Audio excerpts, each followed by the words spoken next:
नमस्ते। एक उड़ान में मैं राजेश सोलंकी आप सभी का स्वागत करता हूं। जैसे कि आप जानते ही हैं कि हर बार अभी तक हम लोग ने अलग अलग पैथी से जिस तरह से हम लोग कोविड 19 का सामना कर रहे हैं, तो पिछले 3 महीनों से हम लोग ने अलग अलग पैथी के अलग अलग एक्सपर्ट्स, जैसे आयुर्वेदा है, जो हम लोग जो इसको कोविड को हम लोग वॉर कह रहे हैं, तो वॉर में हम लोग जो जो वेपन यूज कर सकते हैं वो कर रहे हैं। हम लोग ने एलोपैथी एलोपैथी छोड़ के, जैसे कि हम लोग होम्योपैथी है, अपने पास प्राणिक हीलिंग है, हमारे पास आयुर्वेदा है, ऐसे योगा है, इस तरह से अलग अलग एक्सपर्ट्स को हम लोग ने बुलाया और उससे किस तरह से हम लोग लड़ सकते हैं, हमारा इम्यून सिस्टम किस तरह से बढ़ सकता है, ये सब चीज के अलग अलग प्रोग्राम भी हमने रखे। लेकिन मैंने अभी सोचा कि अभी हम लोग एक्चुअली वॉर जोन में है, अभी फाइटिंग शुरू है, अपना वॉर एक्चुअली चालू हो चुका है। तो जब वॉर चलता है उस समय तो अपने को खुद पे इम्यून सिस्टम या बाकी वेपन्स के यूज करने का समय आता है। तो अभी वो समय है, काफी तादाद पे पेशेंट हॉस्पिटल में है, और जब पेशेंट हॉस्पिटल में जाता है तो उस समय एक्चुअली फ्रंट पे जो वॉरियर्स है वो है हमारे एलोपैथी के डॉक्टर्स।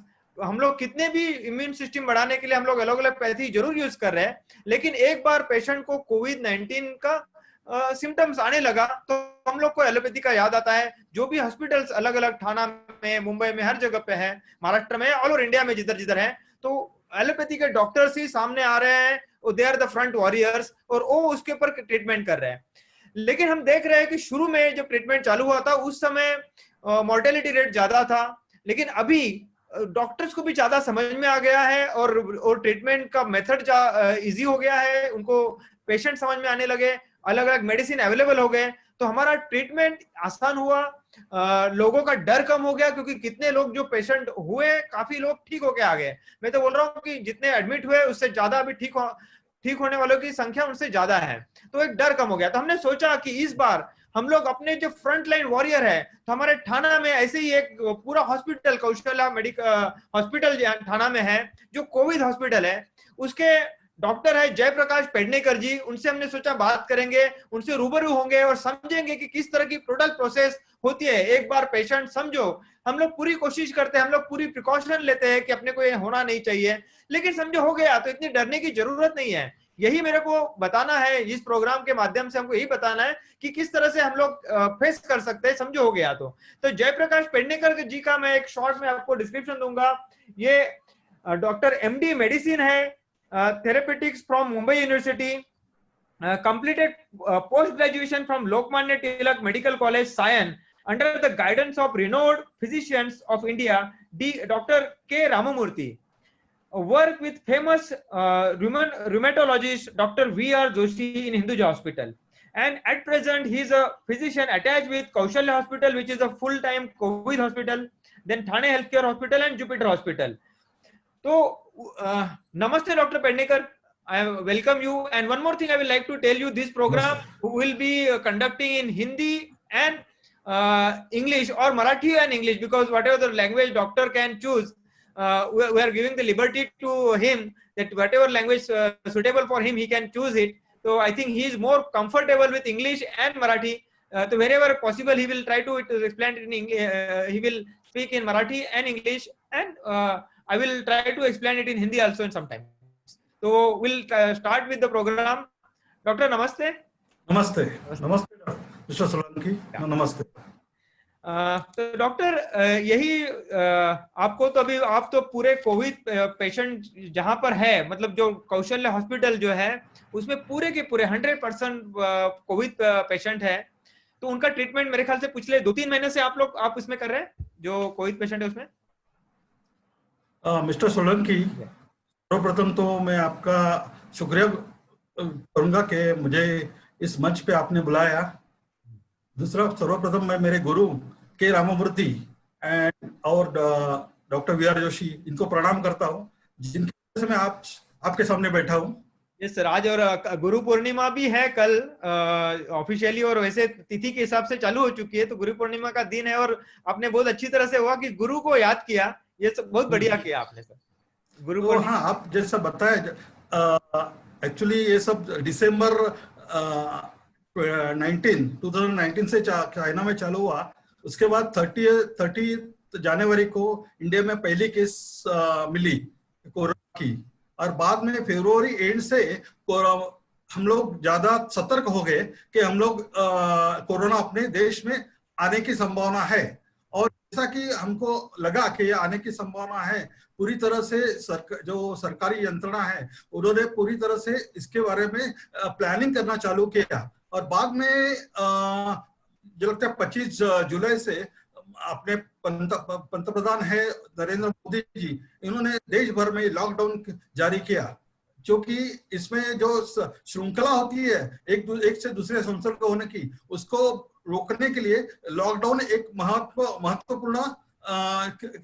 लेकिन आप ये कोविड हॉस्पिटल से कब से जुड़े हैं? मतलब अभी कोविड मैं कोविड हॉस्पिटल में, बाद में क्या हुआ कि कोविड हॉस्पिटल एक एक करके कोविड हॉस्पिटल की जरूरत पड़ने लगी, तो गवर्नमेंट ने जो मुंबई महानगर पालिका है उन्होंने अप्रैल के मध्य में कौशल्या हॉस्पिटल को निर्देशित किया कि आपको कोविड हॉस्पिटल कोविड के पेशेंट एडमिट करने हैं और उन्हें देखने हैं। जब ये निर्देशित हुआ तभी हम लोग ने पूरी तैयारी करनी शुरू की कि इसके लिए क्या क्या लगेगा हॉस्पिटल में, कौन सी तैयारी करनी पड़ेगी, वो शुरू की। और उसके बाद में 17 अप्रैल से हमने एक्चुअली कोविड पेशेंट एडमिट करने शुरू किए और 17 अप्रैल से हम कोविड पेशेंट देख रहे हैं। ठीक है, थैंक यू डॉक्टर। एक्चुअली मुझे पूछना ये था कि अभी फिलहाल अब जैसे हम लोग का ये टॉपिक आज का ये है कि अगर समझो किसी को सिम्टम्स दिखाई दिए, किसी को कुछ दिखाई दिया कि उसको लग रहा है कि उसको कोरोना के सिम्टम्स है, जैसे कि फीवर आ गया, खांसी आ गई, कफ आ गया, ये हम लोग आमतौर पर माना जाता है कि ये सब पहले सिम्टम्स है, तो किसी को लगा कि इस तरह से हो रहा है तो उसको करना क्या चाहिए? What action he should take? नहीं, अभी कोई भी फीवर आया तो ऐसा नहीं कि कोरोना का ही फीवर हो सकता है, दूसरे भी फीवर है। जैसे आज भी जो मॉनसून चालू है उसमें डेंगू मलेरिया का भी फीवर है, लेकिन फिर भी आज का जो मौसम जिस तरह का ये पैंडेमिक चल रहा है उसमें पहली बात तो है, कोई भी फीवर आया तो हमें कोरोना के बारे में सोचना ही है। कोरोना के मुख्य लक्षण यह है कि उसमें बुखार आता है, उसमें एक ड्राई कफ यानी सूखी खांसी आती है, और दूसरा उनको सांस लेने में तकलीफ होती है। थोड़ा सा भी अंतर चले या टॉयलेट गए तो भी उनको लगता है कि उन्होंने बहुत उनको दम है, ऐसे होता है। तो ऐसे लक्षण के बाद आदमी ने सतर्क होना चाहिए और अपने जो नजदीक के फिजिशियन है, उनके फैमिली फिजिशियन है, उनसे संपर्क करना चाहिए। या जो म्युनिसिपल ठाणे महानगर पालिका ने अब फीवर क्लिनिक चालू की है जगह जगह पे, या ठाणे महानगर पालिका की हेल्पलाइन है, उधर उन्होंने संपर्क करके इसके बारे में आगे क्या करना है, जो चेकअप करना चाहिए। करेक्ट। मतलब ये जिस तरह से ठाणा में है, मेरे ख्याल से बहुत सारे सिटी में भी अलग अलग जिस जगह से उधर की म्युनिसिपल कॉर्पोरेशन ने किया होगा। यहाँ पे ठाणा में जैसे अलग अलग लोकेशन पे ये फीवर क्लिनिक है, जैसे हम लोग ने देखा नितिन कंपनी के यहाँ पे नजदीक में है, कैडबरी के यहाँ पे घोड़बंदर रोड पे एक है, और ये अवेलेबल भी है, ठाणे ऐप में भी अवेलेबल है, डिजिटल ऐप में भी उसका इन्फॉर्मेशन अवेलेबल है, और हम भी फेसबुक में के अपने पेज के नीचे में इसका इन्फॉर्मेशन नंबर डाल देंगे बाद में। तो वहां पे जाके फैसिलिटी है कि वहां पे कोई भी पेशेंट का फिर वो लोग चेकिंग करते हैं, चेकिंग किस तरह का है, फिर they recommend it whether you have to do the testing और नॉट। और अगर वो रिकमेंड करेंगे तो उसके बाद में, जैसे कि हम लोग ठाणा सिटी में है, तो ठाणा सिटी में यहाँ पर हम लोग प्राइवेट में और गवर्नमेंट में दोनों जगह पे रिकमेंडेशन के बाद टेस्टिंग कर सकते हैं। तो टेस्टिंग में मेरे ख्याल से प्राइवेट में 2 लैब है ना, कौन सी लैब? 2 लैब जाएंगे तो एक इन्फेक्शन लैब है जिसमें, और दूसरी वैद्य लैब है, और भी एक दो लैब है। जो ठाणे महानगर पालिका है उनके खुद के जो कड़वा हॉस्पिटल है, शिवाजी हॉस्पिटल है, गवर्नमेंट का सरकार का जो सिविल हॉस्पिटल है, और जगह जगह पे भी दूसरे, जैसे कि कैडबरी ब्रिज के नीचे महानगर पालिका ने इसके लिए इंतजाम किया है कि कोविड की टेस्ट, एक्चुअली जो कैडबरी जंक्शन है उधर तो मुफ्त में की जाती है, तो और बाकी जगह पे इन्फेक्शन इस जगह पे कोविड टेस्ट करने की सुविधा उपलब्ध है। डॉक्टर, लेकिन पेशेंट को एक तो डर रहता है कि एक तो उसको पता नहीं रहता है कि उसको कोविड हुआ है या नहीं हुआ है, उसके बावजूद उसको दिमाग में रहता है कि मैं टेस्ट करने को जाऊंगा तो उधर ही इतने पेशेंट्स होंगे तो उसकी वजह से मेरे को नहीं भी होगा तो मैं हो जाऊंगा, ऐसा एक डर रहता है मेजोरिटी लोगों के, तो वो लोग टेस्ट में जाते नहीं है, फिर बहुत ज्यादा तकलीफ हो गया उस समय टेस्ट करते हैं। एक तो दूसरा चीज ये चीज है, और टेस्ट करने के बाद उनको एक डर रहता है कि टेस्ट होगा और मेरे को अगर सिम्टम भी नहीं है तो मेरे को जबरदस्ती एडमिट कर देंगे हॉस्पिटल में, तो फिर मेरे को, और बहुत बार कुछ वीडियो व्हाट्सएप में वायरल होते हैं, उधर तकलीफ है, प्रॉपर फैसिलिटीज नहीं है, इस तरह से, तो वो एक डर है, तो उसके बारे में कुछ क्लेरिफाई कर पाएंगे डॉक्टर आप? नहीं, अगर आपको वो टेस्ट किए ना, एक्चुअली वो टेस्ट क्या होती है अभी, जो लेबोरेटरी जो होती है वो नेजोफेरेंजियल स्वैब करते हैं, और उसके उसके बाद में आप एक बार टेस्ट किए, उसके बाद 2 या 3 दिन में आपको उसकी रिपोर्ट आ जाती है। ये रिपोर्ट हार्ड कॉपी भी मिलती है और ऑनलाइन भी आ जाती है। और जैसे रिपोर्ट आया, थाने महानगर पालिका को ये इस रिपोर्ट की जानकारी वो लैब खुद देती है। बाद में अगर ये रिपोर्ट ऐसा नहीं कि बिना वजह पॉजिटिव आएगी, उसमें कुछ पेशेंट को कोरोना का संसर्ग हुआ रहेगा तो ये पॉजिटिव आएगी। और जिस वक्त एक तो अच्छी बात है कि आपको क्या हुआ है उसकी जल्दी जानकारी मिल रही है, उसके बारे में जो उपाय योजना करनी है आप जल्दी कर पाएंगे। इसके लिए मुझे लगता नहीं इसके बारे में डरना चाहिए आपको। वो टेस्ट, अगर आपको कोई भी संदेह है कि आपको कोरोना हो रहा है, होने की संभावना दिख रही है, तो आपने जरूर टेस्ट करने चाहिए, और बाद में जो आगे की प्रक्रिया वो करनी चाहिए। और हॉस्पिटल में इतनी प्रिकॉशन पक्की ली जाती है कि उसमें हॉस्पिटल में जाने से उसको कोविड होने का कोई चांस नहीं है। नहीं, उधर भी क्या है कि सेफ डिस्टेंस जो बोलते हैं हम लोग, वो उधर भी किया जाता है। आपको मास्क पहन के जाएंगे आप, तो मास्क पहनेंगे तो आपको संसर्ग होने का ये नहीं है। और वो जो खुद लेबोरेटरी वाले हैं वो खुद पीपीई किट डाल के रहेंगे। वो भी अपनी तरफ से पूरी जो सावधानी बरतती है, जो सुरक्षा बरतती। मतलब वो डर जो दिमाग में रखने की जरूरत नहीं है कि हॉस्पिटल में जाने से मेरे को कुछ होगा, वो डर रखने की कोई जरूरत नहीं है। नहीं, और दूसरा अरे डॉक्टर हॉस्पिटल में जाने की जरूरत नहीं होती, आपको लैब में जाना है। हाँ वही, हाँ लैब में जाने से होगा, ऐसा कुछ। हाँ, तो उधर तो कोरोना के पेशेंट नहीं एडमिट होते हैं। में नहीं, तो आप उनको डर, लोगों को ऐसा रहता है कि जाएंगे वहां पर तो वहां पर जिनको सिम्टम्स है वही लोग रहेंगे, तो उससे होने का एक डर उनको लगता है, ऐसा एक है। लेकिन आपने कह दिया कि मास्क पहनेंगे और प्रॉपर प्रिकॉशन लेके जानेंगे, तो डरने की कोई जरूरत नहीं। जैसे कि आप पिछले 2-3 महीने में तो कंटिन्यूअसली कोरोना पेशेंट के साथ है, उसके बावजूद भी ऐसा नहीं होता है कि अदरवाइज तो ऐसा होता तो डॉक्टर्स नर्स सभी को कंटिन्यूअसली वैसे हो जाता। तो दैट इज गुड। और दूसरा, समझो डॉक्टर रिपोर्ट पॉजिटिव आ गया तो क्या हर एक पेशेंट को एडमिट कर ही देते हैं, ऐसा कंपलसरी एडमिट कर देते हैं, ऐसा तो है नहीं ना? नहीं, एक बार रिपोर्ट पॉजिटिव आया ना, तो ये प्रक्रिया ऐसी होती है।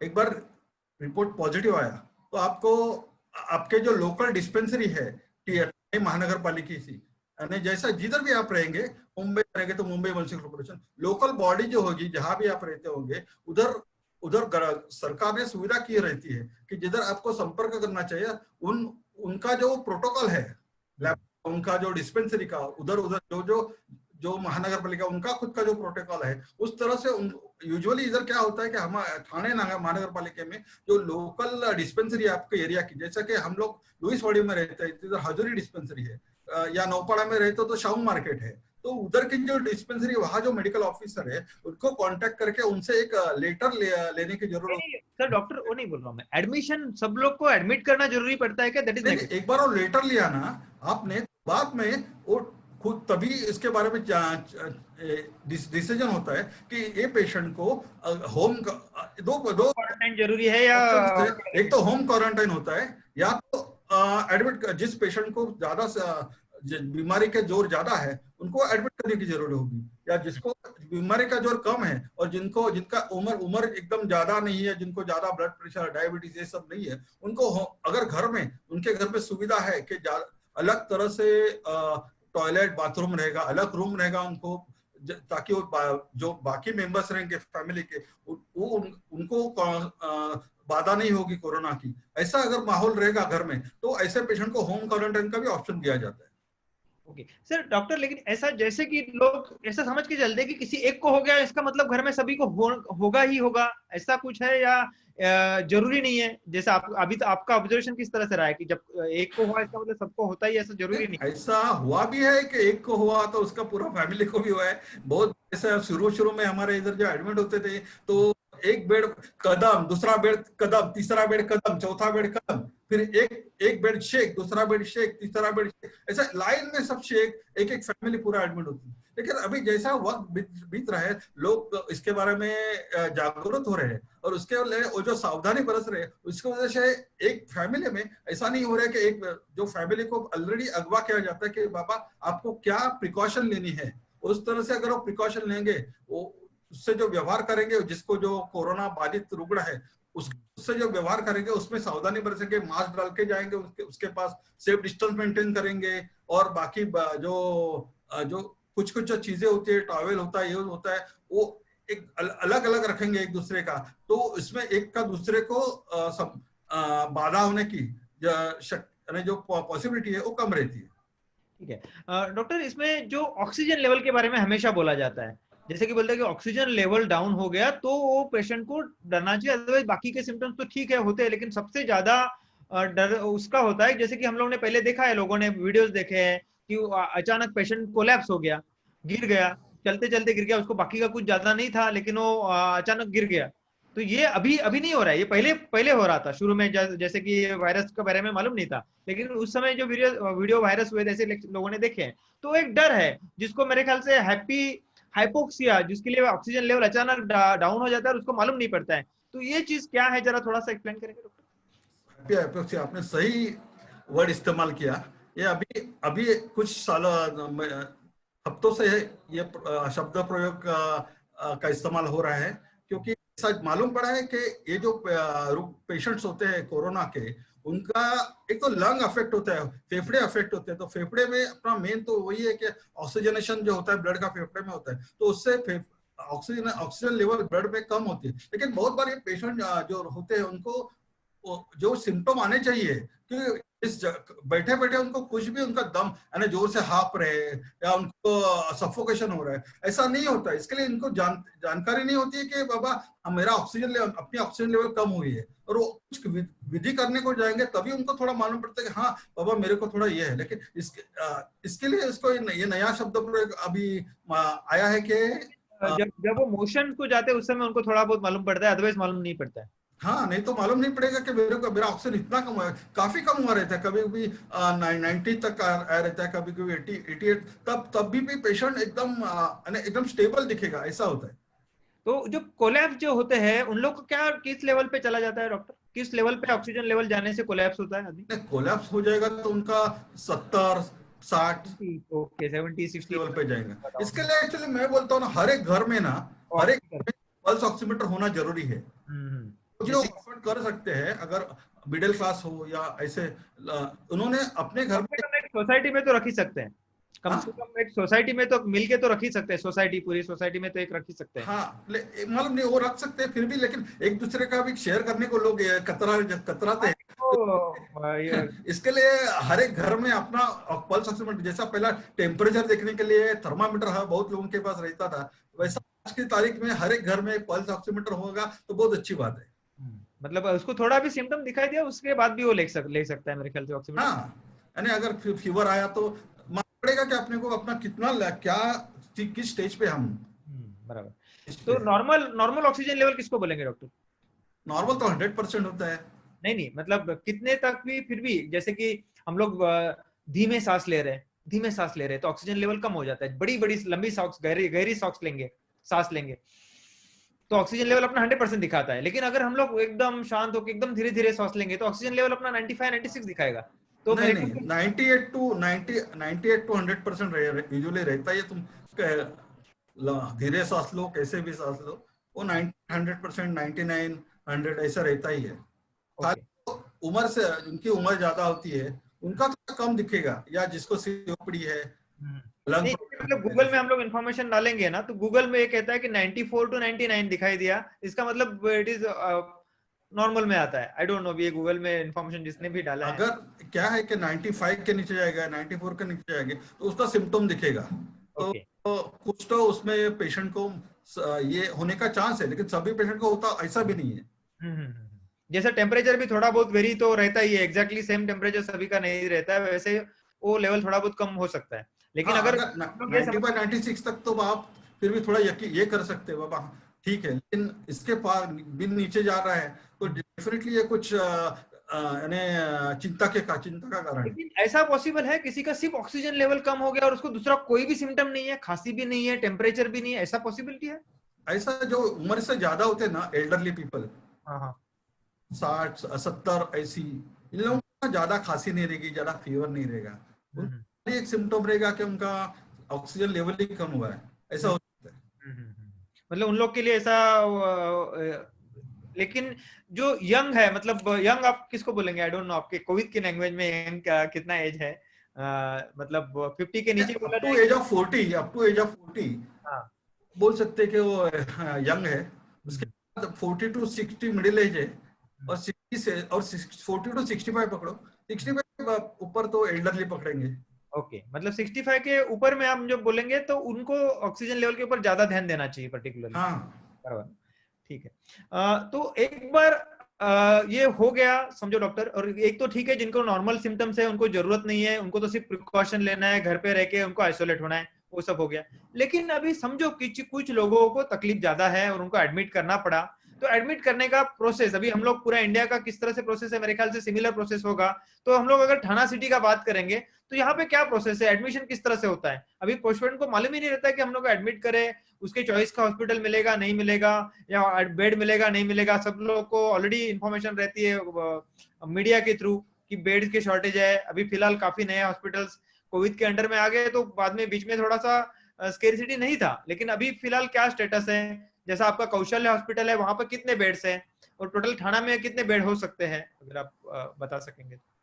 नहीं, अभी एक बार देखो, थाने में जो कोविड बेड है अभी, ये एक्चुअली जो स्टैटिस्टिकल एक मॉडल था, उसके हिसाब से ये थोड़ा हम लोग जान गए थे कि बाबा जून के 15 मध्यावधि के बाद ठाणे में पीक आने की संभावना है।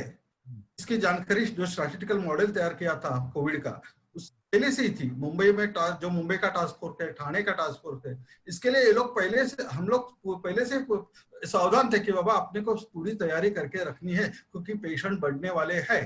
तो इसके लिए कोविड के जो हॉस्पिटल्स है, जो पहले 3-4 हॉस्पिटल थे, अभी उसकी संख्या बढ़ा दी गई है।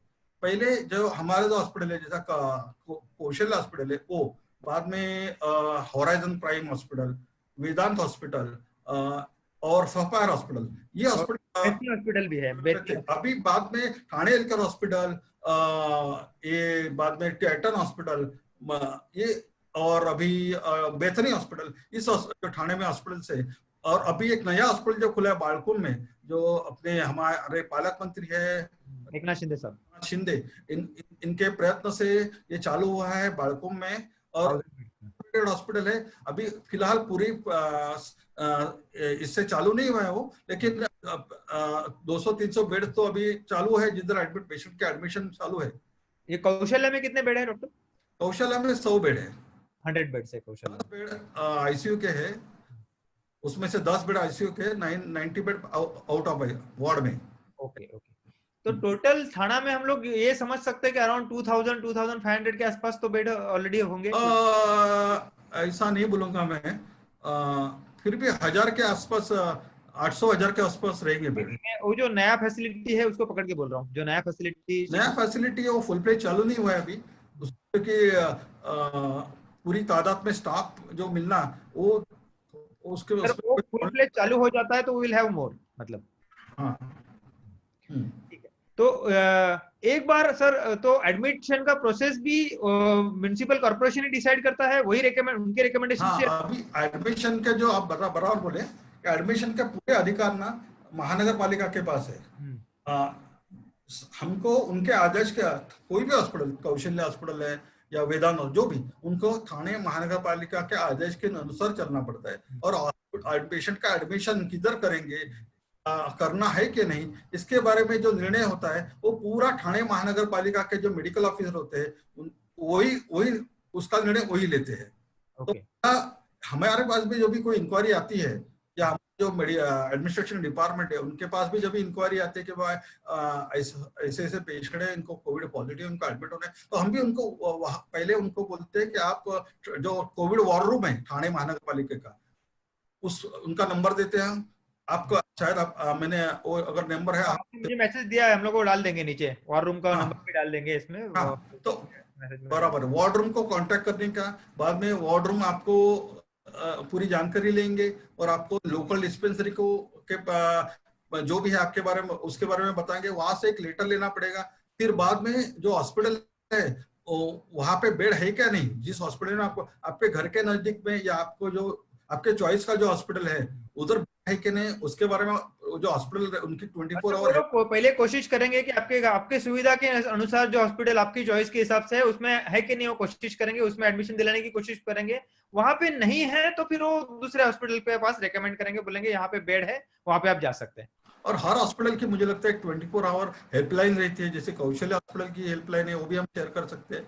और उसके वहां पे फोन करके ये पता चल सकता है। और बाद में एक वेबसाइट भी है थाने महानगर के, उधर किधर कौन से बेड अवेलेबल है, वो है उनका जो डिजिटल ऐप है, उसमें ये तो इन्फॉर्मेशन उसके बारे में जानकारी मिल सकती है। डॉक्टर, और एक चीज है कि जिस तरह से एक बार अभी पहले जिस तरह से अभी भी लोग इम्यून सिस्टम बढ़ाने के हिसाब से जैसे हल्दी का दूध है, स्टीम लेते हैं, गर्म पानी लेते हैं, तो ये चालू रखना चाहिए, इससे बेनिफिट होता है। टोटल आपका क्या राय है इसके बारे में? नहीं, मुझे लगता है जो भी उपाय आपको मालूम है वो करना चाहिए। अगर हाँ, आपने उसके प्रयत्न चालू रखना चाहिए। हल्दी का दूध हो, गर्म पानी से गार्गलिंग करना है, कोई तरीके से च्यवनप्राश खा के इम्यूनिटी बढ़ानी है, जो आपको आप जो जान भी प्रोसेस, जो जो अपने पास मेथड्स है, वो सब आजमाने में नुकसान कुछ नहीं है। सब वेपन आप जैसे पहले बताया, सब हाँ, वेपन यूज करने चाहिए। हाँ, सब वेपन यूज करने चाहिए, और दो ओवन होने के पहले भी कर सकते हो, बाद में भी वो चालू रखने चाहिए, मतलब घर में क्वारंटाइन में है तभी भी।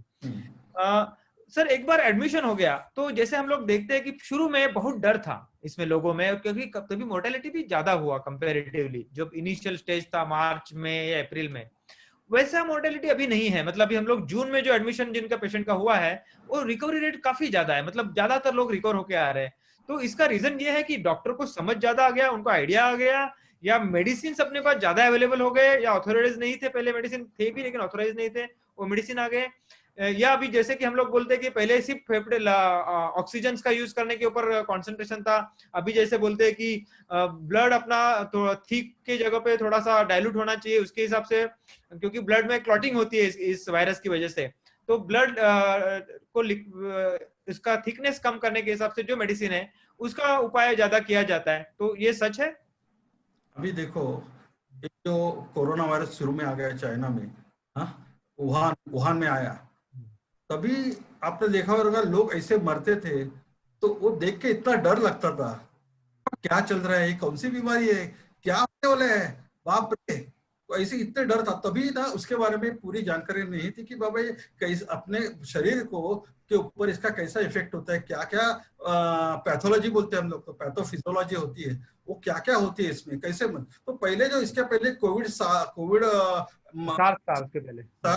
ऐसा पहले, इसके पहले 2002 और 2009 में ये एपिडेमिक आके गया है। ये अभी जो पेंडेमिक चल रहा है कोविड-19 का, इसके पहले भी 2 बार एपिडेमिक आ गए, और तभी अपना एक्सपीरियंस था, उसके हिसाब से हम लोग चल रहे। शुरू में ट्रीटमेंट चालू थी तो पेशेंट को एआरडीएस होता था, तभी जब भी ऐसा होता था पेशेंट को एआरडीएस होता था, तो उसका एआरडीएस के लिए पूरा वेंटिलेटर की ट्रीटमेंट होती है, हाँ, वो चालू करते थे। लेकिन मालूम पड़ा कि जो पेशेंट वेंटिलेटर पर जिनको चालू किया है वो पेशेंट ज्यादा मर रहे हैं।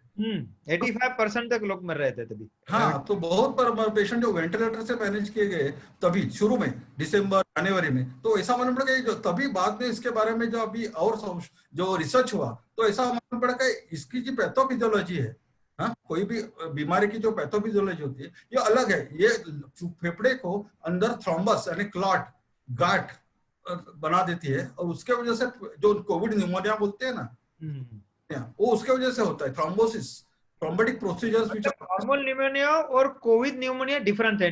कोविड निमोनिया पर्टिकुलरली क्लॉटिंग जो होता है फेफड़ों में, उसकी वजह से नॉर्मल क्लॉटिंग प्लस जो अपनी जो इम्यूनिटी है ना, वो हे वायर जाती है, एकदम ज्यादा चलती है। उसके वजह से जो साइटोकाइन्स वगैरह जो अपने इंटरल्यूकिन वगैरह जो रसायन होते हैं ना, वो ज्यादा सीक्रेट होते हैं, और वो एक्चुअली ना अपने सुरक्षा के लिए, लेकिन ऐसा होता है कि इतने क्वांटिटी में ये रिलीज होते हैं कि वो एक्चुअली लंग को डैमेज कर देते हैं। ओके। और उससे वो डैमेज होता है, उससे न्यूमोनिया होता है।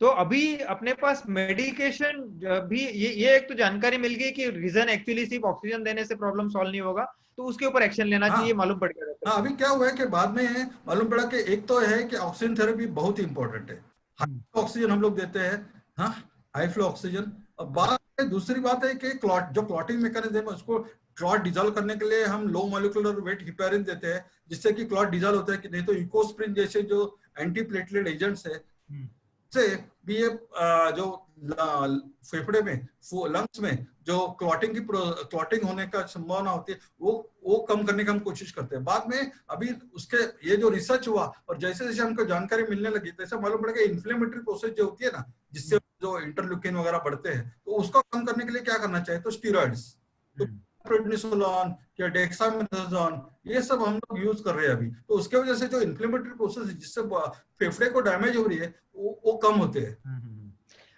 जैसा जैसा मालूम पड़ा कि हम लोग वेंटिलेटर जो है ना, पहले इंट्यूबेट करते थे, इन्वाजिव वेंटिलेशन यूज करते थे, लेकिन अब हम लोग क्या कर रहे हैं, पेशेंट को नॉन इन्वाजिव वेंटिलेशन, यानी जो वेंटिलेटर में 2 टाइप के वेंटिलेटर थे, एक तो नॉन इन्वाजिव वेंटिलेटर, बाद में इंट्यूबेट करके पेशेंट को वेंटिलेटर देते हैं, उसको इन्वाजिव वेंटिलेटर। लेकिन हम लोग आजकल नॉन इन्वाजिव वेंटिलेटर ज्यादा, जिसको बाईपैप बोलते हैं, एनआई बोलते हैं, हम लोग ज्यादा यूज कर रहे हैं। और उसके वजह से पूरा एंड तक अंदर में नहीं डालेंगे मेरे ख्याल से।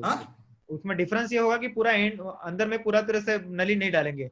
हाँ, बाहर से हम लोग सपोर्ट देते हैं, सपोर्ट देते हैं, करेक्ट। हाँ, असिस्ट करते हैं, उसका जो ब्रीदिंग है उसको हम असिस्ट करते हैं, और उसकी वजह से जो मॉर्टेलिटी है, जो डेथ रेट है वो कम हो गया है। कितना कम हुआ होगा सर? जैसे पहले हम लोग वेंटिलेटर में जाने वाले 85% लोग, जहां तक मैंने गूगल में पढ़ा है कि ऑलमोस्ट 100 में से 85% मोर्टेलिटी था जो वेंटिलेटर में जाते थे, तो अभी उसमें कितना डिफरेंस आ गया? मतलब अभी मॉर्टेलिटी रेट जो है वो 3 to 4% पे है। Okay, overall mortality rate overall mortality मेरे ख्याल से और कम हो जाएगा। सर ये फेबिफ्लू ये और ये जो इस तरह की जो दवाई अभी नहीं आई है, उससे कुछ बेनिफिट हुआ? अभी देखो ग्लैंडमार्क के जो ना, बाद में जब हम जैसे जैसे यूज कर रहे थे, शुरू में तो अवेलेबल नहीं था, बाद में टोक्लिजुमैब करके एक दवा है, वजह से जो साइटोकाइन स्टॉर्म बोलते हैं इनमें, जिसकी वजह से पेशेंट एकदम डाउन हो जाता है, पेशेंट का डेथ होने का चांस उसकी वजह से रहती है, पेशेंट शॉक में चला जाता है। तो टोक्लिजुमैब करके जो दवा है, जो हम लोग रुमेटॉइड आर्थराइटिस में भी यूज कर रहे थे पहले, उस दवा को हमने यूज किया, और बाद में जैसे टोक्लिजुमैब यूज करने लगे, ये साइटोकाइन स्टॉर्म को हम कंट्रोल कर पाए। लेकिन शुरू में ऐसा होता था कि टोक्लिजुमैब का अवेलेबिलिटी का बहुत प्रॉब्लम था। जगह पे जो ट्रैफिक था, जो इंटरनेशनल ट्रैफिक था, लोकल ट्रैफिक था, सब बंद था। बात इससे दवा किधर से भी मिलाना, लेकिन ये बहुत मुश्किल होता था। लेकिन अभी के पहले हफ्ते के बाद टोक्लिजुमैब गवर्नमेंट ने भी इसके बारे में प्रयास किया, और टोक्लिजुमैब अवेलेबिलिटी का जो प्रॉब्लम था, जो वो रोश कंपनी बनाते जर्मनी की, वहां से इधर लेके आते टोक्लिजुमैब, तो उसको अभी प्रोक्योर करने की प्रक्रिया है, वो फास्ट हो गई है। इसके लिए टोक्लिजुमैब आजकल मिल रहे हैं, और पेशेंट हम लोग ट्रीट करके बाहर आ रहे हैं। जैसा, और दूसरे आपने जो बताया कि ये फेबिफ्लू है, उसके दवा है रेमडेसिविर करके, आपने रेमडेसिविर एक नई दवा है, अभी आजकल हम लोग यूज कर रहे हैं, उसकी अवेलेबिलिटी बढ़ गई है। ये जून के 15 तारीख के बाद उसकी अवेलेबिलिटी बढ़ गई, और बाद में 8-10 दिन हो गए हम लोग फेबिफ्लू, जो फेविपिराविर करके एक एंटीवायरल, हाँ, जो हम लोग पहले भी यूज करते थे दूसरे बीमारी के लिए, वो इस बीमारी के लिए भी काम में आ रहा है, ऐसा मालूम पड़ा, तो हम लोग उसको भी इस्तेमाल कर रहे हैं, तो उसके हमको फर्क लग रहा है। मतलब अभी आपको, आप हेल्पलेस महसूस नहीं कर रहे हैं पहले जैसा कि था कि एलोपैथी के पास कोई अवेलेबिलिटी नहीं, इस तरह से एटमॉस्फेयर हो गया था कि एलोपैथी कुछ नहीं कर सकता है, ये है आदमी जाके सिर्फ बैठेगा और लोग सिर्फ ग्लूकोज चढ़ाएंगे और कुछ करेंगे नहीं, ऐसा माहौल अभी नहीं है। हम लोग उसके ऊपर अटैक करके उसको मतलब भगा रहे हैं, जो जो मेडिसिन अपने पास है, और वो काम कारगर भी हो रहा है, बराबर ना? हाँ, हम लोग पूरा उसका जो आउटकम है ना, पूरा चेंज कर रहे हैं, कम होगा पेशेंट का, उसको हम लोग पूरा टर्न कर रहे हैं। ये जो रेमडेसिविर हम यूज करते हैं, पेशेंट ना 7वें-10वें दिन साइटोकाइन स्टॉर्म में जाने के पहले हम लोग रेमडेसिविर यूज करते हैं, उससे साइटोकाइन स्टॉर्म में जाने के चांसेस कम हो जाते हैं। और अगर फेबिफ्लू हम लोग ना पहले वीक में यूज करते हैं, मतलब शुरू बीमारी के, अगर डायग्नोसिस जल्दी हुआ, टेस्ट का रिजल्ट तुरंत आ गया, तो फेबिफ्लू यूज कर सकते हैं, क्योंकि फेबिफ्लू उसको यूज करना पहले वीक में यूज करेंगे तो उसका फायदा ज्यादा होता है, और उससे आगे के जो सिम्टम्स है, आगे के जो कॉम्प्लिकेशन है, होने के चांस कम हो गए। ओके, ये आपने एक बहुत इंपॉर्टेंट पॉइंट बताया। इसका फायदा है कि जल्दी टेस्ट करने का फायदा, मतलब बोल सकते हैं इसको, जिसका जल्दी टेस्ट करके मालूम पड़ गया तो फिर वो यही सिर्फ टैबलेट से ठीक हो जाएगा, उसका और कॉम्प्लिकेशंस बढ़ेंगे नहीं। और जैसे दूसरा एक थेरेपी सर है प्लाज्मा थेरेपी, जिसमें से दिल्ली में प्लाज्मा बैंक भी बनाया है, जिस तरह से सभी लोगों ने सुना होगा, उधर के चीफ मिनिस्टर केजरीवाल साहब ने बोला कि प्लाज्मा बैंक भी बनाए, तो यहाँ पर भी उस तरह का फैसिलिटी है? ठाणा में, बॉम्बे में भी हम लोग प्लाज्मा थेरेपी भी यूज कर रहे हैं? अभी जो भी फैसिलिटीज है ना ट्रीटमेंट की, ये पेंडेमिक चल रहा है, तो पेंडेमिक का लॉ है, गवर्नमेंट का लॉ है, उसके हिसाब से ही चल रहे हैं। तो अपने को जो गवर्नमेंट निर्देशित करते हैं वैसे ही करना पड़ेगा। तो उसमें गवर्नमेंट ने इस वक्त सबको प्लाज्मा थेरेपी की परमिशन दी नहीं है। हाल ही में थोड़े थोड़े उन्होंने थोड़ा उसमें रिलैक्स किया है नॉर्म्स, लेकिन पहले नायर हॉस्पिटल जो मुंबई में है, खाली उनको ही ट्रायल के बेसिस पे प्लाज्मा थेरेपी यूज करने की परमिशन दी गई थी। और उससे वो करने के लिए भी बड़ी प्रोसीजर थी कि ये कैसा कर सकते हैं, तो सबको परमिशन दी नहीं थी। अभी थोड़े बाकी जो ब्लड बैंक्स है जहाँ ये प्लाज्मा अवेलेबल हो सकता है, उन कुछ और ब्लड बैंक को भी परमिशन दी गई है और वो प्रोसेस चालू है। अभी भी फुल्ली अवेलेबल, जैसा कि ठाणे में भी फुल्ली अवेलेबल नहीं हुई है, खाली नायर में इस वक्त ज्यादा, नायर हॉस्पिटल जो है उसको वहां पे ज्यादा अवेलेबल है, लेकिन बाकी जगह पे जो प्लाज्मा अवेलेबल होना चाहिए वो अभी धीरे धीरे अवेलेबल हो रहा है। ऐसा नहीं कि नहीं हो रहा है, लेकिन हो रहा है। और लोगों ने भी इसके लिए डोनेशन करना चाहिए ना, जो जिनको कोविड हुआ है, ऐसे पेशेंट ने अपना प्लाज्मा, जो प्लाज्मा क्या होता है कि ब्लड को लोग सेपरेट करते हैं ब्लड बैंक में जाके, और बाकी ब्लड वापस पेशेंट को दिया के शरीर में अंदर जाता है।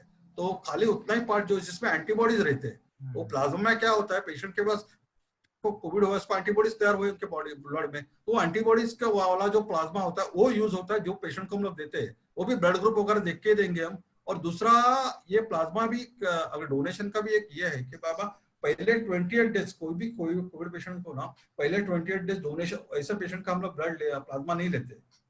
उसका कोविड होकर के बाद ही उसका प्लाज्मा दूसरे के लिए यूज कर सकते हैं। ये प्लाज्मा स्टोर भी कर सकते हैं डॉक्टर, मतलब किसी का प्लाज्मा लिया, जिस तरह से प्लाज्मा ब्लड बैंक में स्टोर होता है, कितना दिन स्टोर कर सकते हैं, कितना दिन स्टोर कर सकते हैं, कितना दिन स्टोर कर सकते हैं?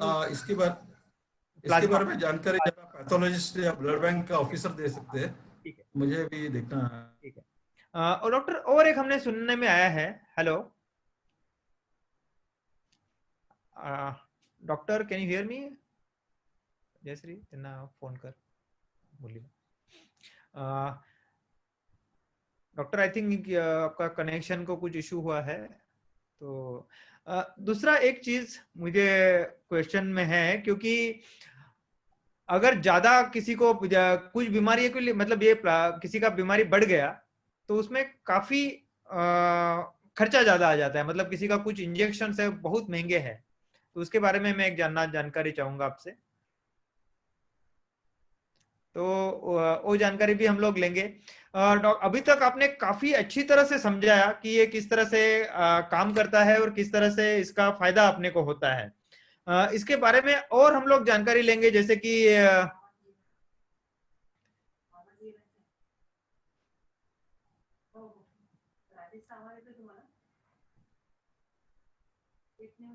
जैसे थे नहीं से थे, जैसे हम लोग ये पूछेंगे कि डिस्चार्ज के बाद में उनका क्या प्रिकॉशन ले सकते हैं हम लोग, और डिस्चार्ज, ये अगर किसी को कोविड हो गया तो कितना दिन में वो हॉस्पिटल में एडमिट होने की जरूरत है, कितना दिन में हॉस्पिटल में एडमिशन जरूरी है? ओके, एक लाइन थोड़ा सा डिस्कनेक्ट हुआ है नेट का कनेक्शन प्रॉब्लम की वजह से डॉक्टर का। तब तक मैं आपको बताता हूँ, डॉक्टर को जब तक ज्वाइन करेंगे फिर से, तब तक मैं आपको बताता हूँ कि आगे में हम लोग क्या बात करेंगे। हेलो, हाँ क्या doctor, I can hear you. तो आप वीडियो ऑन कर दीजिए, तो बाकी मैं अगला क्वेश्चन आपको लेता हूँ। वीडियो दिख रहा है आपको? वीडियो नहीं दिख रहा है, वीडियो ऑन कर लीजिए सिर्फ, आपका आवाज आ रहा है, वीडियो ऑन नहीं है। ठीक है, अभी आ रहा है? अभी आया आवाज आ रहा? Hello, yes, okay, correct doctor, आ गया वीडियो भी आया अभी? वीडियो भी आ गया, everything is okay, yes yes it is there. Doctor, जैसा हम लोग अभी बात कर रहे थे कि और एक क्वेश्चन था मुझे, जैसे कि काफी लोगों ने सुना है कि कुछ लोगों के लिए कुछ एक बहुत महंगा इंजेक्शन देना पड़ता है और वो बहुत कॉस्टली है, एक इंजेक्शन की कॉस्ट 40,000 50,000 है, तो ऐसा ट्रूथ है? ऐसा कुछ दवाई है जिसका बहुत ज्यादा कॉस्टली है, एनीवन सब लोग अफोर्ड नहीं कर सकते? अभी भी हम लोग बराबर है, आप बोल रहे बराबर है,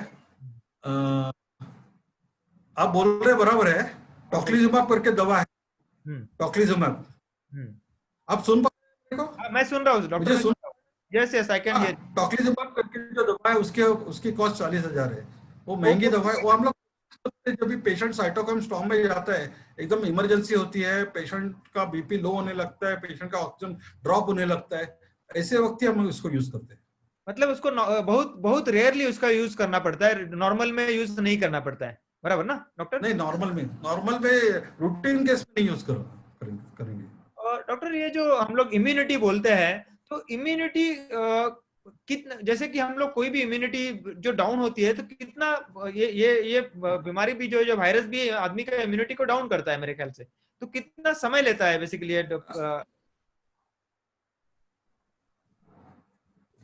इम्यूनिटी कितना डाउन? समय? हाँ, कितना समय उसमें लगता है टोटल इम्यूनिटी जो आप बोल रहे हैं कि डाउन हो जाती है पेशेंट्स की, तो अल्टीमेटली या तो हॉस्पिटल में जो एडमिट है, टोटल उसको ठीक होने के लिए कितना समय जाता है?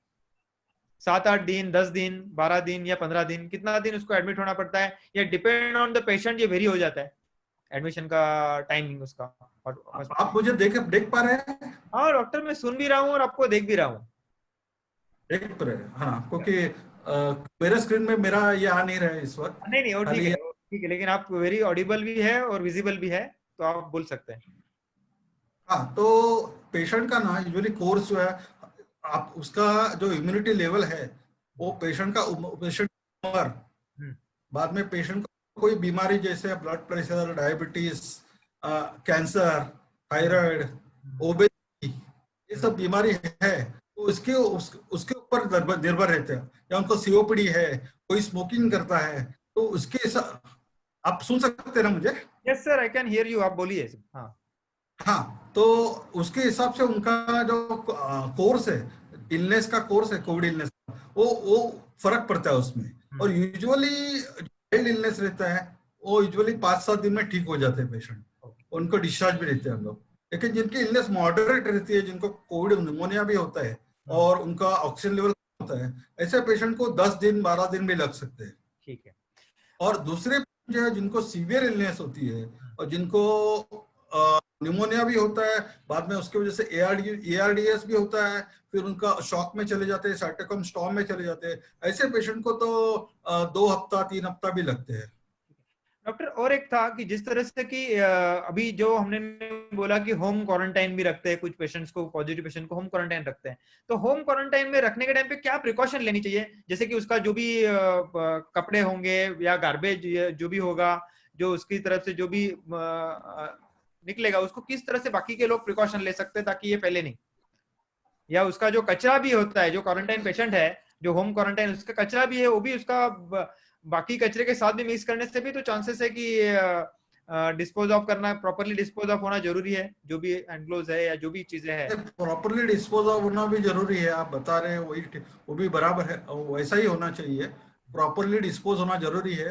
और ऐसे जो पेशेंट होते हैं ना, जिन्होंने उनके कपड़े बाकी लोगों के साथ नहीं धोने चाहिए, उनके कपड़े अलग से उन्होंने धोना, ये जो एंटीसेप्टिक जो मटेरियल होता है, डिसइंफेक्टेंट रहता है, वो डाल के उनके कपड़े गर्म पानी में कपड़े धोने चाहिए, वैसा करना चाहिए। बाद में घर वालों ने सबने मास्क तो यूज करने ही चाहिए, और बाकी जो हैंड वॉश है, सेफ डिस्टेंस है, सैनिटाइजर है, इसका यूज करना चाहिए। मतलब उनको एक तो वो पेशेंट्स का लिए अलग से रूम होनी चाहिए, उसके पास टॉयलेट ये सब अलग से होना चाहिए, उसको खुद को उसको रेगुलर वॉश और क्लीन करना चाहिए, उस रूम में किसी को अंदर जाना हाँ, नहीं ये पहले भी मैंने बताया।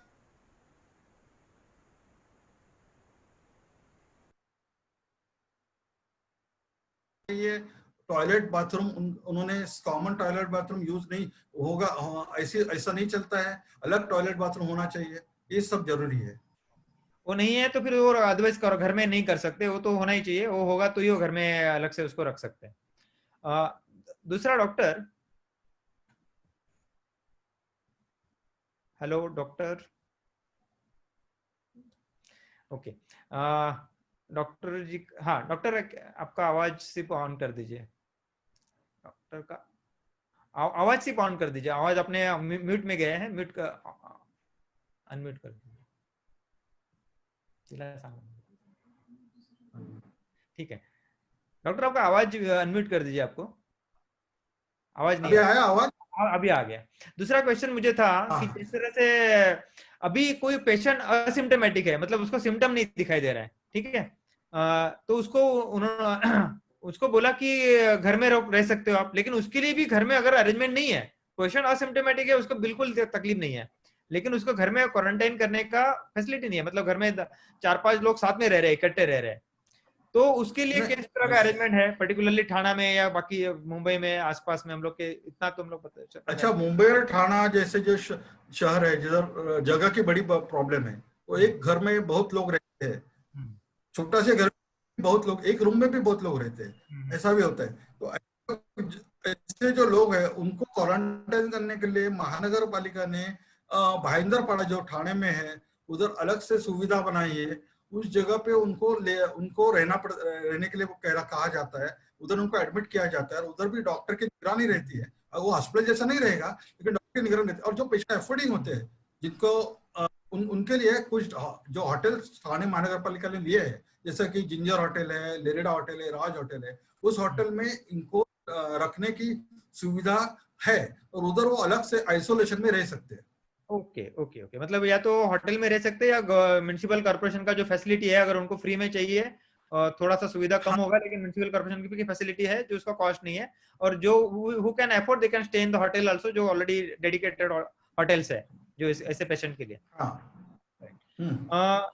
दूसरा डॉक्टर जी, अगर पेशेंट ठीक हो गया, डिस्चार्ज हो गया, डिस्चार्ज होने के बाद उसको क्या प्रिकॉशन लेना चाहिए? अब उनको भी मेरे ख्याल से 10-15 दिन बाद में क्वारंटाइन या अलग से रहना पड़ता है, बाकी सोसाइटी से मिक्स होने के लिए मना किया जाता है, तो क्या प्रिकॉशन उनको लेना चाहिए डिस्चार्ज होने के बाद? डिस्चार्ज होने के बाद पहले ना एक तो बात मुझे एक क्लियर करनी है कि डिस्चार्ज के टाइम पे कोविड की टेस्ट हम लोग पहले करते थे शुरू शुरू में, लेकिन अभी जो निर्देश आईसीएमआर जो है इंडिया की, उनके निर्देशन के हिसाब से हम लोग कोविड की टेस्ट डिस्चार्ज के वक्त नहीं करते हैं। क्योंकि 7 दिन के बाद कोविड हो गया, उसके कोरोना हो गया, इन्फेक्शन हो गया, उसके बाद 7 दिन के बाद या 10 दिन के बाद जो वायरल शेडिंग होता है from knows and other thing, वो बिल्कुल रुक जाता है। इसके लिए वापस उसकी टेस्ट करके उसको डिस्चार्ज देने की जरूरत नहीं होती है। लेकिन वो पेशेंट बहुत ही स्टॉर्मी कोर्स हो गया उनका, वो बहुत ही इनको वेंटिलेटर लगा, और ऐसे जो पेशेंट जिनका किडनी पे असर हुआ है, ऐसे जो पेशेंट है उनको हम टेस्ट करके, या जो एल्डरली है, बहुत ही उम्र ज्यादा है, ऐसे पेशेंट को हम टेस्ट करके ही डिस्चार्ज देते हैं। और एक बार जो डिस्चार्ज दिया तो उसके बाद हम लोग उनको डिस्चार्ज पे पूरा एडवाइस देते हैं, और जो भी दवा चालू रखी है उनको बताया जाता है, उनको पूरा उनकी जानकारी दी जाती है। और बाद में अगर डिस्चार्ज के बाद उनको 7 दिन उनको किसी को डायबिटीज रहेगा और कोई बीमारी रहेगी, उसका फॉलोअप जो है उनके जो रेगुलर फिजिशियन है या उनके पास से फैमिली फिजिशियन उनके पास कर सकते हैं, या जो अगर जो अफोर्डिंग नहीं है वो ठाणे महानगर पालिका के जो कलवा हॉस्पिटल है, वाडिया डिस्पेंसरी है, और जो दूसरी लोकल डिस्पेंसरीज है वहां पे जाके उधर जो मेडिकल ऑफिसर है उनको मिलके आगे की ट्रीटमेंट कैसी चालू रखनी है वो कर सकते हैं। बाद में घर जाके भी उन्होंने अपनी जो प्रिकॉशन जो पहले से की गई है, जैसे कि सेफ डिस्टेंसिंग, मास्क यूज करना, हाथ धोना, साबुन से सोप से हाथ धोना, ये सब जारी रखना है। यूजुअली 14 दिन हम लोग क्वारंटाइन रखते हैं, क्वारंटाइन पीरियड 14 दिन, 14 दिन तक उसने किसी के मिक्स होना जरूरी नहीं है। और बाद में अगर उसको काम पे जाना है, उसको ऑफिस ज्वाइन करना है, आप सुन सकते हैं मुझे? हाँ सर, सुन रहा हूँ। हेलो। हाँ, सुन रहा हूँ। हाँ, तो उसको अगर ऑफिस ज्वाइन करना है, उसका काम ज्वाइन करना है, तो मिनिमम 21 डेज होने चाहिए। 21 डेज के बाद ही can be clear to join his office, okay ऐसा है। डॉक्टर, और एक बात, जैसे कि अभी लॉकडाउन हो, कुछ भी हो, लेकिन बाहर तो आदमी को जाना पड़ता है, भले कुछ दवाई लेने के लिए जाना पड़ेगा, सब्जी लेने के लिए जाना पड़ सकता है, या कुछ भी किराना का सामान लेने के लिए जाना पड़ सकता है, तो बहुत बार लोगों को डर रहता है कि कैसे ले, सब्जी लेने के टाइम पे उसको कुछ वायरस उसका इफेक्ट कर ले, या सामान खरीदने के टाइम पे, तो क्या प्रिकॉशन उस समय वो ले सकता है जिससे कि उसको ये डर से बाहर निकल जाएगा? क्योंकि सब्जी तो उसको लेनी ही पड़ती है, बाकी का सामान तो खरीदने के लिए जाना ही पड़ता है। एक तो जो अभी ये नया नया नॉर्मल जो हम लोग न्यू नॉर्मल बोलते हैं, उससे हम्म, हमें जीना ही है। हम्म, बाहर जाते हुए तो मास्क जो डालना जरूरी है। हम्म, बाद में भी आप जाओगे, जो दुकान में जाओगे, तो आपको उधर भीड़ नहीं करनी है, सेफ डिस्टेंस मेंटेन करके ही आपको उधर अगर लाइन में रह के लेना है। डॉक्टर, मेजोरिटी लोगों को ये सब पता है, उनका डर ये है कि जैसे कि वो सब्जी खरीदने के लिए जाते हैं तो सब्जी तो उसको दूसरा ऑलरेडी कई लोगों ने हाथ लगाए हुए होते हैं। जो ग्रोसरी का सामान भी लेंगे, कोई पॉकेट लेंगे, शुगर का पॉकेट लेंगे, उसको भी 10 लोगों ने छुआ होगा, तो वो लेके वो घर पे आते हैं। वहां से उसमें ना सैनिटाइजर एक तो अपने पर्स में कैरी करनी चाहिए, पॉकेट में कैरी करना चाहिए। वहां से निकलने के टाइम पे अपना हाथ सैनिटाइजर से साफ करने चाहिए, या दुकान जो रहेगा, डिपार्टमेंट स्टोर रहेगा, उसके सैनिटाइजर रखे हुए होते हैं, तो वहां से निकलते टाइम अपना सैनिटाइजर से हाथ धोने चाहिए। बाद में घर आने टाइम, घर में प्रवेश किया, जैसे ही प्रवेश किया सैनिटाइजर से हाथ धोना पोंछना चाहिए। बाद में से भी हाथ धोंगे तो अच्छा रहेगा। बाद में जो सब्जी लाई है, जो भी चीज लाई है बाहर से, उसको उसी दिन यूज नहीं करना है, उसको 24 आवर बाजू में रखना है और उसको बाद में उसका यूज करना है। अगर वो प्लास्टिक में पैकेट रहेगा प्लास्टिक का, तो उसको हम धो भी सकते हैं, धो के यूज कर सकते हैं। इसी सब सावधानी, उसको थोड़ा सा हम लोग गैप दे देते हैं। कोई भी चीज को आके ऐसे ही रख दिया उसको 24 आवर्स। जो चीज को ज्यादा दिन रख सकते हैं, 2 दिन रख सकते हैं, तो 2 दिन रख दिया तो उसका चांसेस अपना कम हो गया, डर निकल गया। समझो हमने गेहूं ला लिया, चावल ला लिया, उसका तो रखने का कोई प्रॉब्लम नहीं है। आप लोग 2-2 दिन 3-3 दिन पे रख सकते हैं उसको रख के उसको छोड़ दिया उसको, तो ऑटोमेटिकली वो वायरस मर ही जाता है। तो मर जाता है मतलब उसका इफेक्टिव नहीं रहेगा वो। तो वो एक अच्छी चीज आपने बताई। बाद में अभी जो ये पेशेंट जाते हैं ऑफिस में ड्यूटी पे जाते हैं, तो उनको कोई एक्स्ट्रा प्रिकॉशन लेने की जरूरत होती है? जो बाकी का जो ऑफिस का नॉर्मल प्रोसेस है वो प्रोसेस के साथ वो भी रह सकते हैं, या बाकी लोगों को और कोई प्रिकॉशन लेने की बाद में जरूरत रहती है ऑफिस में जाने के टाइम पे या बाकी के काम करने के समय? ऑफिस में जाएंगे ना, तो अभी सरकार ने भी निर्देशन दिया है कि कैसे ऑफिस में आपको करना है। अभी लॉकडाउन खुल गया, अभी थाने में ऑफिस लग गया है के लिए, लेकिन नेशनल लेवल पे लॉकडाउन खुल गया है, अभी ऑफिस चालू हो गई। तो ऑफिस में भी प्रवेश के जगह पे सैनिटाइजर होना चाहिए। उधर जैसे आप ऑफिस में एंट्री करेंगे, या उधर सैनिटाइजर से हाथ अपने धोने हैं, साफ करने हैं। बाद में ऑफिस में भी जो सीटिंग अरेंजमेंट में है, तो सीटिंग अरेंजमेंट भी ऐसी होनी चाहिए, मिनिमम 1 मीटर का डिस्टेंस 2 लोगों में होना चाहिए।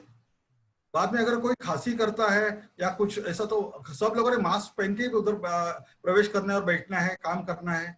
और बाद में अगर किसी को खांसी है, बुखार है, तो ऐसे व्यक्ति को ऑफिस नहीं जाना चाहिए। उसने पूर्व परमिशन लेके अपने जो इंचार्ज है उनसे पूर्व परमिशन, और बॉस ने भी उनको तुरंत उनकी जो ये है छुट्टी है ग्रांट करनी चाहिए कि बाबा आप ऑफिस ठीक है, आप ठीक नहीं है तो ऑफिस मत आओ। डॉक्टर, और एक बात, जैसे कि कुछ लोग इमोशनली डाउन रहते हैं, मेंटली इमोशनली उनका ट्रीटमेंट चालू रहता है, कुछ भी साइकोलॉजिकल ट्रीटमेंट बोल सकते हैं आप उसको, मानसिक रूप से थोड़े से बीमार है, बहुत ज्यादा मैं नहीं बोल, तो उससे भी उनके इम्यून सिस्टम में फर्क पड़ता है? या सिर्फ डर की वजह से उनका डर में ज्यादा इंक्रीज हो जाता है, तो उससे कोविड होने के चांसेस बढ़ जाते हैं या नहीं बढ़ते हैं? उसमें कोई फर्क नहीं पड़ता है? कोविड एक बार हुआ ना, हाँ। अपनी इम्यूनिटी होनी जरूरी है, आपकी हेल्थ अच्छी होनी जरूरी है। आपका जो भी डायबिटीज है पूरा कंट्रोल में रहेगा तो बहुत अच्छा है। आपका बीपी, बाकी सब चीजें हैं वो सब कंट्रोल में रहेगी पहले से। आपका आप रेगुलरली आप कुछ एक्सरसाइज करते रहेंगे, योगा करते रहेंगे, या आपका डाइट आपने अच्छा मेंटेन किया रहेगा, तो इससे बाहर आने के चांसेस और बढ़ जाते हैं। और दूसरा, हम लोग इन पेशेंट को विटामिन सी देते हैं, विटामिन डी देते हैं, बी कॉम्प्लेक्स देते हैं, जिंक देते हैं। जिंक से भी इन लोगों की इम्यूनिटी बढ़ती है, ऐसा देखा गया है। हम लोग जिंक भी देते हैं। जिंक एक एलिमेंट है, जिंक इज जैसा सोडियम, ये जो होता है ना अपना कॉपर, मैंगनीज, मतलब कोई जिंक है। तो जिंक की गोली आती है, टैबलेट आती है जिंकोनिया करके, इधर अवेलेबल है, हम लोग वो देते हैं। या जिंकोविट करके टैबलेट है, उसमें भी जिंक रहता है, तो ये टैबलेट भी देते हैं हम लोग। तो नॉर्मल आदमी आपको बाद में आपने ले सकता है इसको? हाँ ले सकते हैं, ले सकते, कोई साइड इफेक्ट नहीं? सब लोग ले, नहीं। डॉक्टर, अच्छा, दूसरा ना आपने जो बताया मन की जो शक्ति है, मन शक्ति, वो बहुत ही इंपॉर्टेंट है। जिसमें पॉजिटिव एटीट्यूड रहता है, सकारात्मक मनोवृत्ति रहती है जिसकी, उसमें उसको कोविड से बाहर आने की संभावना ज्यादा होती है। और जिनकी होती है मनोवृत्ति, उनको कोविड से बहुत जूझना पड़ता है। और दूसरा कोऑपरेशन, जैसे आप बाकी की अगर बीमारी, हॉस्पिटल में जाएंगे ना, कोऑपरेशन, डॉक्टर और सिस्टर से कोऑपरेशन करना बहुत जरूरी है। बराबर, मतलब ये जैसे बाकी बीमारियों में है वैसा ही कोविड के मामले में भी है। बाकी बीमारी में भी खुद का पेशेंट का जो मानसिक स्थिति है उससे बहुत फर्क पड़ जाता है, वही चीज इसमें भी एप्लीकेबल हो जाती है। बराबर ना? हम्म, दूसरा डॉक्टर, हाँ, बहुत बार अभी आज की तारीख में विदाउट परमिशन, जैसे कि कोई भी पेशेंट होता है जिनसे मैंने बात हुई है जो ऑलरेडी ये प्रक्रिया से गुजर चुके हैं, तो पहले टेस्ट लेने में उसके 4-5 दिन 6 दिन निकल जाते हैं। टेस्ट का रिजल्ट मालूम पड़ेगा तब तक जिसको उसको सिम्टम दिखे बाद में, क्योंकि कोई भी डॉक्टर का लिखने से होता नहीं है। तो एक ऑथराइज डॉक्टर वो लिखने के बार भी सोचता है 100 बार कि भाई इसको है या टेस्ट के लिए रिकमेंड करे नहीं करे, या गवर्नमेंट हॉस्पिटल, तो उसमें एक 4-5 दिन चला जाता है। तो ऐसे समय पे उसको, उस समय पे क्या प्रिकॉशन लेनी चाहिए, या क्या ट्रीटमेंट वो खुद से चालू कर सकता है? खुद से चालू करना बराबर नहीं रहेगा। हाँ, हाँ, डॉक्टर से ही सलाह से ही चालू करना चाहिए। कंसल्ट करके ये वो भी जो बाकी जो दवा है, जैसे विटामिन सी है, विटामिन डी है, या बी कॉम्प्लेक्स है, ये सब वो ले सकता है, उसमें कोई प्रॉब्लम नहीं। और तुरंत जितना जल्दी हो, अगर आपको ये डॉक्टर अगर अवेलेबल नहीं है तो कोई दूसरा डॉक्टर अवेलेबल है क्या, गवर्नमेंट ने जो फैसिलिटी अवेलेबल की है वहां पे आप जाके कर सकते हैं क्या, ये सब देख के करना चाहिए। आपके जो कॉन्टैक्ट है उसको यूज करने चाहिए, और आपने जल्दी से जल्दी इसके बारे में जानकारी हासिल करके अगर टेस्ट करना जरूरी है तो जल्दी से जल्दी टेस्ट करनी चाहिए। तो टेस्ट का रिजल्ट आने में 2 दिन में रिजल्ट आ जाता है आपके हिसाब से? एक बार टेस्ट कर लिया तो 1 या 2 दिन में रिजल्ट आ जाते हैं? दो, हाँ, यूजुअली 24 घंटे में आ जाते हैं। हम्म। अभी नया स्ट्रिप है, जिस टेस्ट भी आया जिसका रिजल्ट 8 घंटे में आएंगे, लेकिन वो अभी पूरी अवेलेबल, वाइड स्प्रेड अवेलेबल नहीं। ज्यादा जो बेस्ट टेस्ट है वो नेजोफेरेंजियल स्वैब टेस्ट है, पीसीआर आरएनए टेस्ट बोलते हैं उसको, वो बेस्ट टेस्ट है। तो वो टेस्ट को 24 घंटा लगते हैं। ओके, मतलब एक एक दिन में रिजल्ट आ जाता है, और हम लोग को ये सब प्रोसेस भी है जिसको एकदम इमरजेंसी में करना है तो एक दिन में उसका पूरा प्रोसेस हो सकता है टेस्ट करने का, मतलब रिकमेंडेशन लेके उसको। कभी कभी आजकल लैबोरेटरी पे बहुत लोड है, तो हम्म। इसके वजह से हो सकता है एक दिन के 2 दिन होते हैं, कभी ऐसा भी देखने को आया है। लेकिन यूजुअली एक दिन में 24 घंटे में रिपोर्ट आ सकता है। रिपोर्ट भी आ सकता है, और इवन रिकमेंडेशन जो डॉक्टर का लगता है वो भी एक दिन में रिकमेंडेशन का प्रोसेस पूरा हो जाता है, मतलब गवर्नमेंट हॉस्पिटल से हो या हाँ, प्राइवेट हॉस्पिटल का जो डिटेक्शन करने के लिए, टेस्ट करने के लिए जो रिकमेंडेशन जो, बराबर ना? ठीक है। तो बाकी मैं इसके बारे में जो अपने को ज्यादातर जो पूछना था मेरे ख्याल से हम लोग का हो गया उसके बारे में। और आपको कुछ बताना है डॉक्टर इसके बारे में, और कुछ आपको लगता है कि हम लोग को इन्फॉर्मेशन लोगों को बतानी जरूरी है, या अपनी मेजोरिटी इन्फॉर्मेशन हो गई? और वैक्सीन जो है, आप जो कह रहे हैं वैक्सीन जो आने वाली है, सब लोग कह रहे हैं कि अगस्त में आएगी, कुछ सितंबर में आएगी, कुछ बोल रहे हैं कि 1 साल तक वैक्सीन नहीं आ सकती है। तो उसके बारे में आप कुछ बता सकेंगे कि वैक्सीन इसकी कभी तक आ जाएगी? आपको नहीं, आपका वैक्सीन कोई भी बहुत एग्जैक्टली? चर्चा है, और everybody is waiting for vaccine. और एवरीबडी फील्स दैट वैक्सीन आएगा तो वो वैक्सीन लेंगे और इम्यून हो जाएंगे, इम्यूनिटी उनकी कोरोना के बराबर, कोरोना उनको नहीं होगा। लेकिन ये वैक्सीन तैयार करने में जुटे हैं, पूरी दुनिया जुटी है।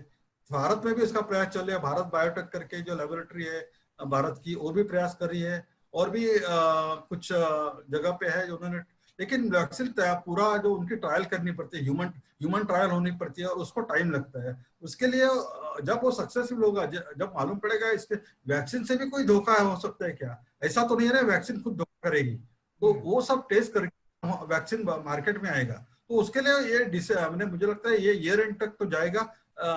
हालांकि आईसीएमआर ने जाहिर किया था कि अगस्त 15 के बाद भारत में वैक्सीन अवेलेबल हो रहा है। लेकिन आपने भी देखा रहेगा कि वो जो साइंटिस्ट इस पे काम कर रहे हैं, जो डॉक्टर्स इसके ऊपर काम कर रहे हैं, उसके पूरी टेस्ट जब तक होती नहीं वो परमिशन नहीं दे सकते उसको वो मास लेवल पे इसका यूज करे। मतलब एक अराउंड तो 6-7 टाइम महीने भी जाएंगे ऐसा हम तो लोग, बहुत फर्क पड़ेगा। लेकिन 6-7 महीने जाएंगे ऐसा आपको लग रहा है कि वैक्सीन एक्चुअली आने में, लोगों तक पहुंचने में कम से कम 6-7 महीने तो जाएंगे? और मैं दूसरा एक सोचता हूँ कि भारत की आबादी एक 130 करोड़ है। हाँ, इतनी सारी वैक्सीन तो बनाने में भी। हम लोग इतने सबको तो वैक्सीनेट नहीं कर पाएंगे, इतना वैक्सीन अवेलेबल नहीं होगा। हम्म। तो जो कर पाएंगे और जिनको इसके बाद एक्सेस है वैक्सीन को, वो ले सकेंगे। हम्म, बराबर। तो उसमें थोड़ा सा समय मतलब हो परंतु जी, सकता है 1 साल, मतलब 7-8 6-7 महीने के बाद आएगी भी, तो एक्चुअली सब तक पहुंचने में टाइम जाएगा। सब तक पहुंचने में या सबको जरूरी भी होगा नहीं होगा, किस तरह से वायरस का एक्शन होता है बाद में, किस तरह से उसकी ताकत भी अगर कम हो जाएगी तो हो सकता है जरूरत ही नहीं पड़े, और होपफुली ऐसा ही हो, ऐसा हम लोग ईश्वर को प्रार्थना करें कि इसकी ताकत कम हो जाए और उसका जो नॉर्मल इन्फ्लुएंजा हो या बाकी के बीमारी उस तरह से एक नॉर्मल बीमारी हो जाएगी तो इसको बाद में फिर जरूरत ही नहीं पड़े वैक्सीन की, ऐसा हम लोग सोच सकते हैं। आपका हाँ, मैंने खाली जो बारे में आपका क्या हाई रिस्क जो है, हाई रिस्क, हाँ हाई रिस्क, हाँ नहीं मेरा ये कहना है कि जो हाई रिस्क लोग है ना, हाई रिस्क इंडिविजुअल से पॉपुलेशन है, उनको लिए वैक्सीन लेना जरूरी होगा। हाँ, लेकिन जो नॉर्मल संपर्क इतना कोरोना से नहीं होने वाला, शक्य उसकी ये शक यानी पॉसिबिलिटी कम है, ऐसे लोगों को शायद वैक्सीन नहीं लगेगा। लेकिन जिनको ज्यादा हेल्थ प्रोफेशनल्स है या लैबोरेटरी में काम करते हैं, ऐसे लोगों को वैक्सीन तो जरूर लेना पड़ेगा बाद में। डॉक्टर और एक बात है, अभी आपका क्या राय है फ्यूचर के बारे में? अभी फ्यूचर किस तरह से होगा, आपका क्या राय है उसके बारे में आगे में? नहीं, अभी दवा आ रही है ना, जैसे अभी फाइविल फ्लू आया, तो मुझे बहुत उससे होप है कि फाइविल फ्लू अगर आपको को पहले ही हफ्ते में अगर ठीक कर पाया और आगे की कॉम्प्लिकेशन होने से रोक गया, तो आज का जो चित्र दिख सब हॉस्पिटल भरे पड़े पेशेंट से, वैसा नहीं होगा। शायद ऐसा दिन में आएगा को हम बाह्य रोग विभाग बोलते हैं ना, ओपीडी, वो उस पर ही हम लोग ट्रीट कर पाएंगे। ऐसा दिन भी शायद आ सकता है अगर ये जो फेविप्लू ये नई दवा है वो अगर अच्छा उसका असर दिखने लगा, तो हम लोग ओपीडी बेसिस पे भी या कुछ ही पेशेंट को हमको एडमिट करने की जरूरत पड़ेगी। जैसा आपको भारी तादाद में आजकल एडमिट करना पड़ते हैं, वैसी जरूरत नहीं पड़ेगी, ऐसा मुझे लगता है। ओके गुड, मतलब अपने को इतना इसका जो डर है मेरे ख्याल से अभी इतनी जरूरत नहीं है डरने की, क्योंकि डॉक्टर्स को भी अभी अंदाज आ चुका है कि ट्रीटमेंट किस तरह से देना है। पहले जो बिल्कुल अंदाज नहीं था, क्योंकि बीमारी नहीं थी, डॉक्टर्स भी तो ट्रायल एंड एरर क्योंकि जब बीमारी नहीं है, मेडिसिन नए हैं, तो उसको भी उनको समझने में टाइम जा गया। और आज जो डॉक्टर्स है फुल्ली प्रिपेयर्ड है, उनको अवेयरनेस है कि क्या कर सकते हैं, उनके पास काफी मेडिसिन के ऑप्शंस अवेलेबल है, तो इसीलिए मोर्टेलिटी रेट कम हो चुका है। तो हम जो इफेक्ट उसका फरवरी मार्च अप्रैल में जिस तरह से प्रॉब्लम था, लोगों में डर था और उसका इफेक्ट लोगों के ऊपर ज्यादा हो रहा था, वैसा होगा नहीं। अभी किसी को प्रॉब्लम, ऑफकोर्स सबको प्रिकॉशन लेनी है, लेकिन समझो हो भी गया तो पहले जैसे डरने की जरूरत नहीं है, क्योंकि अभी ऑप्शंस एलोपैथी के पास है और लोग पेशेंट्स ठीक होके जा रहे हैं। अभी हम लोगों ने देखा कि 102 ईयर के पेशेंट भी आपके हॉस्पिटल से, कौशल्या हॉस्पिटल से भी ठीक होके चले गए। बाद में उनके ब्रदर भी मेरे ख्याल से अभी डिस्चार्ज होंगे, 86 ईयर के ओल्ड के है वो। तो और वो भी ऐसा भी नहीं है कि सभी ओल्ड एज वालों को प्रॉब्लम है और कम एज वालों को प्रॉब्लम नहीं है। तो बेसिकली जिनका भी इम्यूनिटी सिस्टम सही है, जिन्होंने अपनी हेल्थ को योगा प्राणायाम बाकी की जो भी तरीके हैं उससे फिट रखा है, वॉकिंग है जो भी हो, अपना डिसिप्लिन मेंटेन रखा है, तो उनको ये बीमारी या ये वायरस कुछ असर नहीं कर सकता है। तो सबसे जरूरी है कि अपना सिस्टम सही रखें, और समझो उसके बावजूद भी हो गया तो डरने की जरूरत नहीं है, क्योंकि अपने पास अभी वो सब मेडिसिन अवेलेबल है। और डॉक्टर पेडनेकर जी, मैं बहुत आपका थैंक यू कहना चाहूंगा आपको कि बहुत अच्छी तरह से आपने एक्सप्लेन किया, तो काफी लोगों को इसका फायदा होगा, लोगों से डर निकल जाएगा। और मेरे को जब आप ये कह रहे हैं कि ओपीडी में भी इसका ट्रीटमेंट पॉसिबल है कुछ दिनों में फ्यूचर्स में, तो मेरे ख्याल से अभी डरने की डर धीरे धीरे और कम हो जाएगा। अगले 2-3 महीने में और इसके और कुछ मेडिसिन आ जाएंगे, और लोगों को डर की वजह से ही जो आधा आदमी का उसका इम्यूनिटी कम हो जाता है, तो उसको डर निकाल देना चाहिए। प्रिकॉशन जरूर लेनी चाहिए, लेकिन बिना डर के सामना करना चाहिए जो चीज का है। जैसे नॉर्मल बीमारी होती है वैसे भी ये भी एक नॉर्मल बीमारी है, हुआ भी तो इसके लिए इतना डरने की जरूरत नहीं है। तो doctor once again thank you very much आपका टाइम देने के लिए, और आपने यहाँ पे आके सभी लोगों को समझाया। Thanks very much doctor, thanks. नमस्ते, नमस्ते, थैंक यू।